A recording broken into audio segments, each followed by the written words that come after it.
From fake charities to stealing your ATM information, here are 10 ways that scammers try to get your money. Take close notes on number 2, because it could save you a lifetime of headaches. Number 10, the Hitman Scam. We're kicking it off with a choice between life and death. Life is a precious thing to everyone, so if someone demands all of your money in exchange for your life, chances are you'll pony up the cash. In the Hitman Scam, you receive an email ordering you to transfer money to a specific bank account or hand over your banking information. The ultimatum is that if you refuse, the email sender claims that they will take you or one of your loved ones out. Oh snap! I just said the word of the day. Ultimatum. An ultimatum is a final demand or a statement of terms, the rejection of which can result in retaliation or a breakdown in negotiations. See if you can use the word in a sentence in the comment section below, and we'll feature the person with the most creative phrase in the next video. People tend to take this type of threat very seriously, which is why the scam has such a high success rate. If you receive any emails like these, the best thing to do is to report the email immediately to your local police's cybersecurity department. Number 9. Next up is perhaps the scummiest way to dupe someone. When a natural disaster strikes, it's a tragedy for the whole world. NGOs all around the globe hit the phones and the inboxes, asking for donations to support those who need relief. Imagine receiving an email from an NGO asking for disaster relief donations via an embedded hyperlink. You very well may channel your inner Mother Teresa and donate your hard-earned dollars to those in dire need. But this can be risky, as it may not be some altruistic NGO on the other end of that email. It might be a convincing scammer looking to get your banking information. This is a double whammy of horrible, because not only are the scammers exploiting the goodwill of humanity, but they're also intercepting funds that would be going to those who truly need it. Life pro tip: if you're planning on donating to an NGO, verify its authenticity using www.guidestar.org. That way, you'll know your money is going to the right place. Number 8. The victims of this next sinister scam have to decide how much a family member's freedom is worth to them. How much would you pay to bail out your loved one? In the family emergency scam, a scammer will call the target, usually a senior citizen, and pose as one of their younger relatives. The scammer will say that they need help with an emergency, like getting out of jail or leaving a foreign country. The goal is to confuse the target and trick them into sending money before they realize that it's a scam. There's a special place downstairs reserved for people who swindle the elderly. Number 7. As the old saying goes, money doesn't water trees, and always look a gift horse in the eyes. You have to work hard, have proper skills, and a practical plan if you want to make money. However, people are lazy, and scammers love taking advantage of that. The Make Money Easily scam is where targeted ads hit your browser offering $10,000 per week for ridiculous tasks, such as liking or commenting on random Facebook pages. This is extremely risky, as your simple click might result in the download of malwares and viruses, which corrupt your computer and hand over control of your data.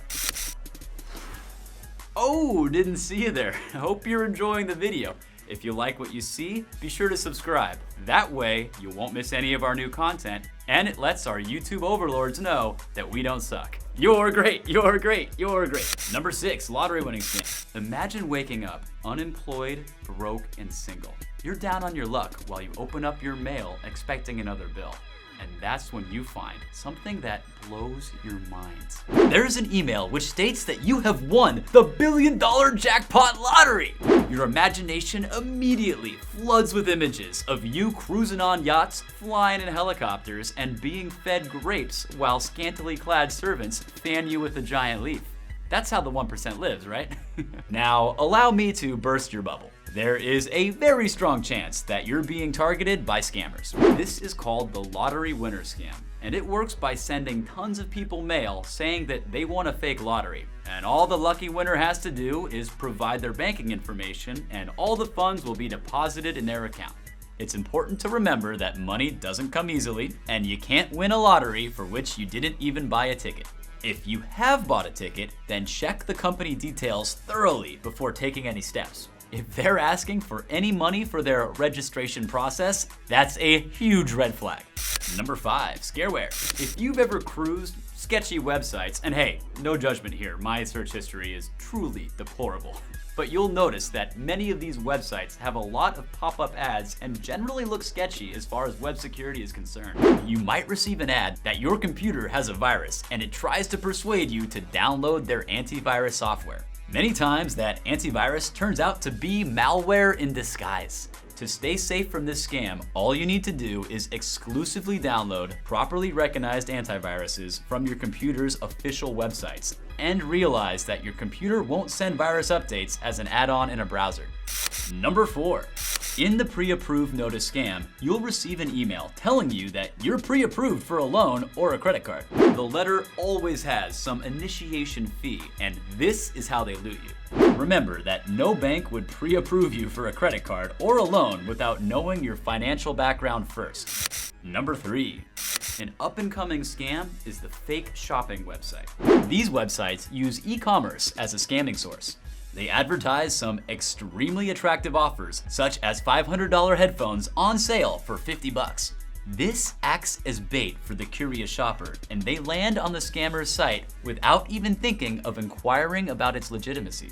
If you're unfortunate enough to purchase an item on one of these sites, not only does it send malware to your computer, but it also takes your credit card and your personal information and sells it on the dark web to the highest bidder.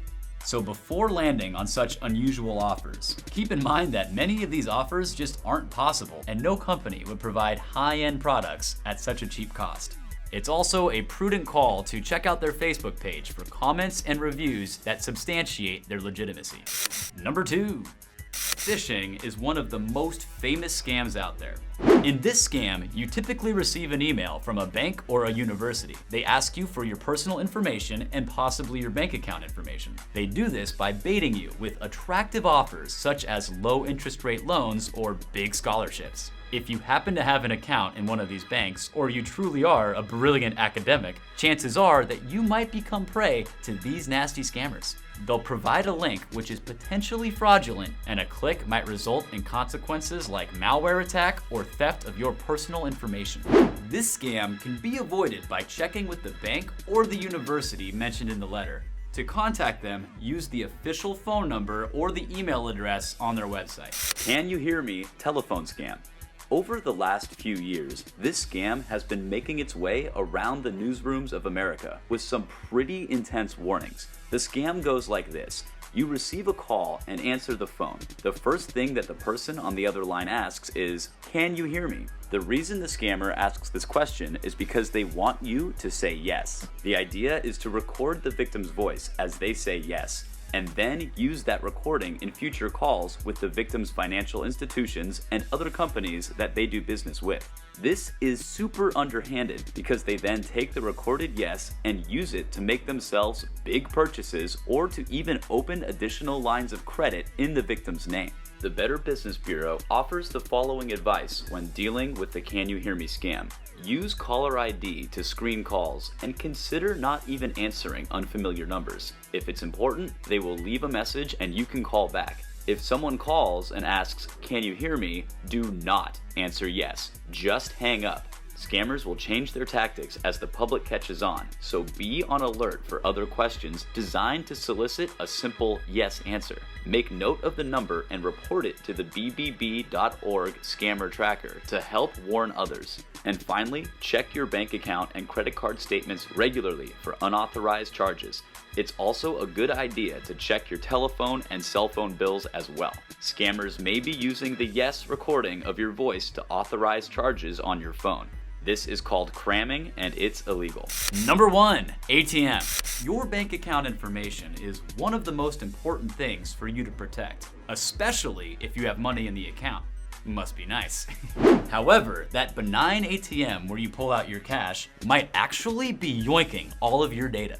These scams are performed by a process called ATM skimming. The scammer places a skimmer, say that 5 times fast, on the card reading portion of the machine. From there, the skimmer would steal the card information once you put your card in. And sometimes they'll even set up a camera to record your PIN number. Once you've been skimmed, these scammers can use your account information to make clone cards or do some online shopping of their own.